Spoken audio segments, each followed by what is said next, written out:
Hello, everyone. I am so pleased today to be presenting the very first episode of the Hoskowitz Report. I'm Irene Hoskowitz, and my report is going to introduce you to some of the most extraordinary people on the planet and some of the most unorthodox viewpoints.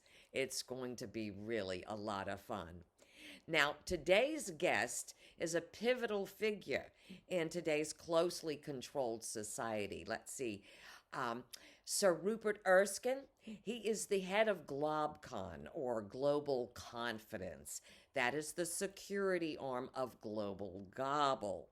Now, which you all know by now, that is the corporation that's acquired controlling interests all over the planet. It controls the global financial markets. It controls the media, communications, entertainment. Well, in an unprecedented legal move, GlobalCon just recently laid claim to the sun. Okay? The sun. And it was granted ownership by the World Supreme Court. Well, welcome, Sir Rupert Erskine, to my show. Well, it's a real pleasure to be here, Irene, and thank you so much for inviting me. Oh, it's wonderful. Now, my first question for you, sir, is why did your Global Gobble make this unprecedented legal move to claim ownership of the sun? Well, the sun, you see, for billions of years has operated completely without supervision or administration of any kind. This has led, predictably enough, to huge inequities of sunshine distribution throughout the planet.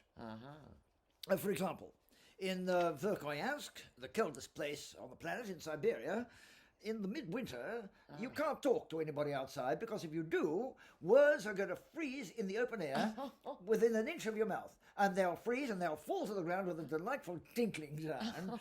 But you see, the problem is, when, first of all, you can't talk to anybody in the middle of winter because nobody can hear you, and when the explosive Russian spring releases those icy words from their bonds, they spring up in the air and they all talk at once, making communication totally impossible. Meanwhile, in Central Australia, the heat is so enormous that it produces clouds of pestilential flies, you see, and so great that camels had to be employed to eat them.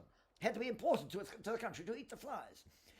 The camels, you see, are the friend of man. They eat up all the flies they can. Their humps of quite a normal size, absolutely full of flies. Yes. Now, these are the inequities you were mentioning. I mean, this unequal distribution of the sunshine. Precisely. Well, now, Global Gobble's legal acquisition of the sun, it's going to fix these inequities. Is that right? That's the goal? That's the goal, and it's being implemented as we speak, because huge flotillas of tugboats are at this moment tugging the icebergs to the torrid regions of the planet, up the Amazon River, up the Congo, and the other torrid regions of the world, and huge convoys of trucks are towing the icebergs into the driest and hottest regions of the planet. The Atacama Desert hasn't seen rain for 1,000,000 years. The Kalahari, the Sahara, Central Australia, and that's just the beginning. Huge mirrors are being deployed in space to reflect sunshine to the torrid regions, warming up the tundra. And, Now, how did your legal people actually be able to establish ownership of the sun? Our crack legal chaps filed a claim, having researched all possible claims, finding none, filed their own, and since there were no completing claims, the World Supreme Court had no choice but to award legal ownership of the sun to Global Gobble. Well, now, how do the people in these regions, how have they reacted to this? I mean, this would be a huge change for them. Oh, yes. Well, there has been some mixed reception. There's been some misunderstanding about the solar component of people's energy bills that's been put on their bills each month. But even the most implacable and intransigent elements eventually realize the inevitability of progress and the pointlessness of the futility of resistance, and the enormous rewards of compliance.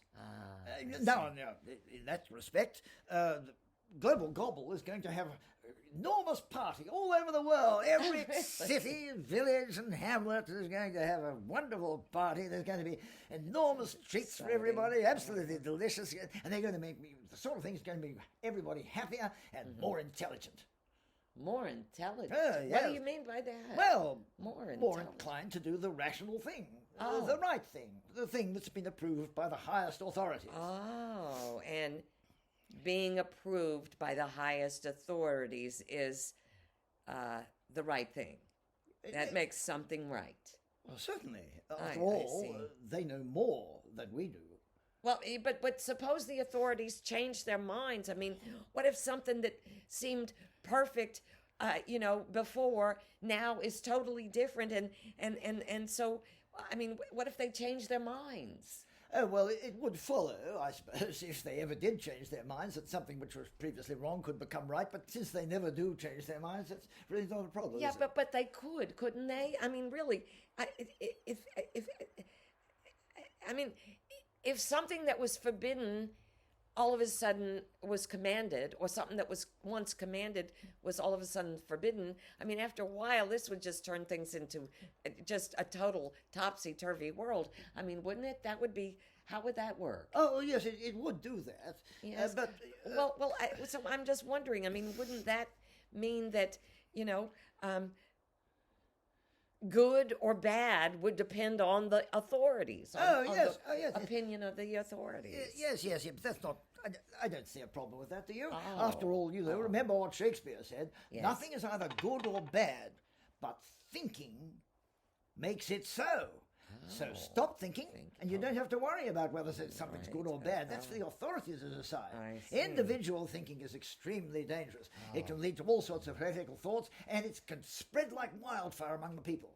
Frightful this, and something that isn't always understood, thoughts can be an enormous security risk. Yes. It's not really widely known, but your brain continually extrudes thoughts in the form of hair. Yes, Irene, your hair contains every thought that you've ever had since the beginning of time. And consequently, if your hair is stolen, it can be decoded and security secrets can be revealed to unauthorized people.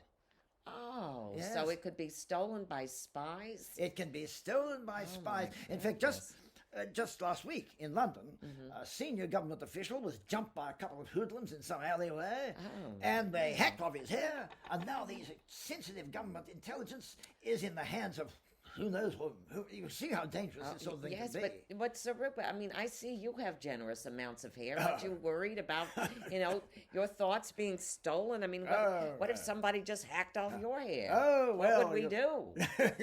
You'll notice that my hair is completely white. And that's a sign of a brain that hasn't had a single thought for a few centuries. Oh, really? Really? So you haven't had any thoughts in your whole life? Not a single one. As a matter of fact, I don't do thinking. I practice an ancient Tibetan discipline known as Kling. Thoughts just come to me, and I accept them. And I'm always right, which in a way is a bit frustrating. Oh. Well, why would that be frustrating? Well, since I'm always right, that rather sets me apart from other chaps, you see. I have my faults, but being wrong isn't one of them. I see. I see. Well, and so this works for you. Oh, spectacularly so. In fact, as soon as I get an idea for some new military campaign, I just assign it to some adjutant, and they sees it, and who sees it done. And meanwhile, I normally take a nap because the inevitable victory for our chaps is a foregone conclusion. I see. Yeah. Oh, that's incredible. Well, Sir Rupert, this has been fascinating. You've really shown us, you've really given us some, revolutionary ideas today. Okay, for what was it? Owning the sun, and towing icebergs, and somehow warming the tundra, and then hair being the repository of your thoughts. Yeah. I mean, and how thinking leads to confusion. I've got to write this down. I mean, this was easily enough for one session. So thank you, Sir Rupert. This has just been great. A whole new perspective to our show. And this is our motto, our new show. There's always the unexpected, isn't there? Well, it's been my pleasure, Irene. And if you want more of the same, you'll be wanting to read my forthcoming book, How to Be More Like Me, which is coming out shortly. Oh, that's fascinating. Well, that's a treat we certainly will be looking forward to. Jolly good. Thank you. Thank you. And thanks for watching. Bye-bye.